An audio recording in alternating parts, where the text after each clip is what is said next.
Howdy guys, it's Joe here, and today I want to talk about some heroes that are very strong, have amazing kits, and just overall seem really good on paper, seem pretty OP, but in the end, actually when they're played, they're heroes that you probably don't want to be seeing on your team way too often, or maybe they're just heroes that are being played in the wrong way, or just really aren't being bothered to be mastered at all.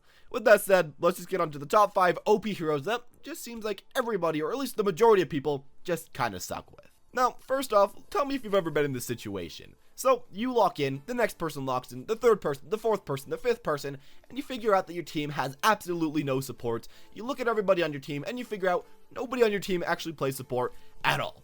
You know, 90% of games. Well, of course, somebody's gotta fix this, so it's probably gonna be you that switches, but maybe you can convince one of your teammates to switch to a support. And I'm gonna be guessing that 90% of the time, if no one on your team actually plays supports, they're gonna be picking up Lucio. Why? Well, he's pretty much been the most overpowered support in the game ever since the release. Of course, Ana kind of goes in between, but mainly Lucio's been picked up, especially in esports, almost every single season, like the highest percent. So, they go Lucio. But, I'm just gonna say, a lot of the times, people are just gonna kind of suck with the character. I feel like Lucio's that character that people are shoved into so often, that you're really not used to actually playing with great Lucios. And a lot of the time, people are just like, you know, Lucio takes no skill, anyone can go onto him. Not really. I'm gonna be saying a lot of the times when you go Lucio, when you just E-heal in the backline, you are really doing next to nothing. You're getting a bit of healing, but a lot of times it'd be better if you just want a solo healer with another healer, so you could actually get your people up to full health a lot quicker. Overall, Lucio's healing really isn't way too great, and the best part about him is the speed boost. It's so good. The only good engage tool in the game, disengage tool in the game. Really, he's the only one that has a speed boost like that. But a lot of people just don't really use it. I feel like overall Lucio is really underutilized just from the fact that he's put in a lot of games with a lot of people that don't know how to play him, and you've probably experienced that for yourself. Now, as far as the next person, which is Roadhog, I feel like a lot of you guys can probably assume to why I feel like he's very strong, but everybody kind of sucks with him. You've probably been in a majority of games where somebody insta-locks Roadhog, and you're like, you know, that's a pretty good pick. You look at their stats, you know, they have a decent amount of time on Roadhog. But then once you get into the game, they throw out those hooks, they try to get every single one they can, and they just don't happen to hit a single one, essentially making them completely useless to your team.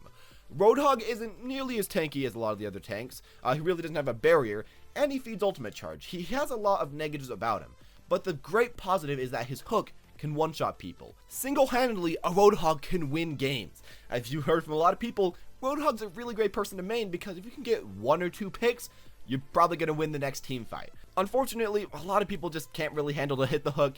The game's just not going their way, or the enemies are just really good at dodging the hook, and in any of those cases, you're going to really be in big trouble, and your entire team is going to be in big trouble too. Damage reduction while you're in your turret, being able to heal yourself while you're being hit, having extra bullets to get through those shields, holy, and that recon mode as well.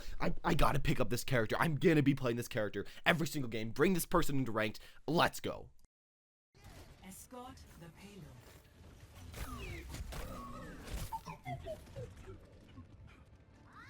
Yep, that's honestly it. I saw way too many people doing this. Everybody picking up Bastion, not knowing at all how to play the character as they haven't played him for months, for years, or never played him in the first place, but they hear the word OP and instantly go into him. If you have experienced that, or if you had someone on your team that did that while you're playing placements, I feel bad for you, and that's why I waited until after he got nerfed, until people stopped playing him when they didn't actually know how to play him. Yeah, maybe do that next season. McGee's a really special case, as I'd say that he's one of the guys that when you think of, that's very overpowered, but very bad at the same time, you think of McGee. Of course, he has such a strong gun. I mean, the rest of his kit really isn't way too great, but his gun is so strong. If you can get headshots, you can essentially maul at close range, far range, medium range, really beat the majority of the characters. If you position well, you can really always win. You can counter most other characters in the game, and you can just overall do amazing and carry hugely. A lot of the top 500 players, even now when people say McCree is pretty bad, are still playing the character, mixed with some Soldier 76. The thing is, we aren't top 500 players, or at least the majority of us, and when we bring this guy out into a game, essentially just looks like you're trying to shoot pigeons with a freaking motorcycle. It's not working at all. You're just completely missing every single shot, or maybe you're even getting a decent amount of shots, but they're all body shots.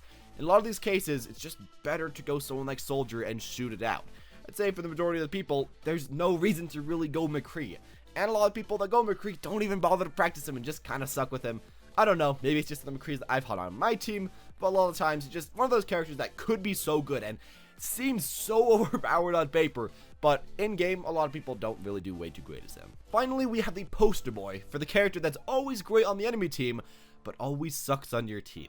And that is Genji. I don't know why this happens, but it seems like every single time when you have a Genji, they're just not doing really anything at all. They're flanking, they're dying, they're going in as a team, they're wasting their ultimates.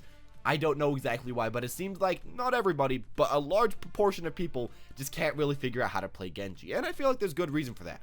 Genji is a pretty hard character to kind of figure out. He isn't this consistent DPS, and he's really kind of hard to gank around with because he isn't the most safe thing in the world as well. There's just a lot of counters and a lot of ways to kind of beat the character. As well, it's really kind of hard to actually kill supports in this game with Genji because his burst doesn't burst all the way through all of the time. It's kind of hard to play this character, but I feel like a lot of people, take that with a grain of salt and still mash him into their games. A lot of people, when they aren't winning a game, when they aren't winning competitive, will just switch off to Genji. They'll think, maybe I can just carry if I just bring the Genjis into the light. He is the one that can win me this game. He's the one that can make me destroy, and he is the main character of Overwatch. I will carry not only myself, but my team and my family.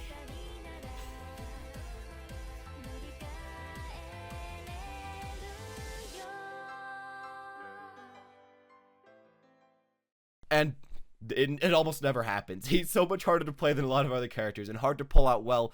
It just won't really work out way too well. Anyways, at least that's what I'm personally thinking. And I feel like a lot of people really stuck with this guy. And a biggest problem about him is that there's so many amazing players with him that it makes a lot of people want to play the character. Got Shadow 2K, you got someone like Seagull, you got a lot of other players that do so well that it kind of makes a lot of people kind of gravitate for the character, but really not putting the effort to do well as them and just kind of shove them in games. So, I don't know, maybe that's just what I've been seeing, but that seems like someone that seems very overpowered and can carry a lot of games, but everyone just kind of sucks with him. Anyways, that's at least my own opinion on all these characters, just kind of how people are misrepresenting them, playing them when they really don't know how to play them way too well, or just characters that it seems like a lot of people have big troubles with. Anyways, as well, this is just all my own opinion, so if you have a completely different opinion, make sure to tell me down in the comment section down below. This is just what I personally feel like for a decent amount of the time. As well with that, if you guys did enjoy the video, make sure to leave a like, comment down below if you like this style a little bit more than the regular one, or I could just switch back, doesn't really matter. First, subscribe if you want to see more future content like this, and as always, have a wonderful day.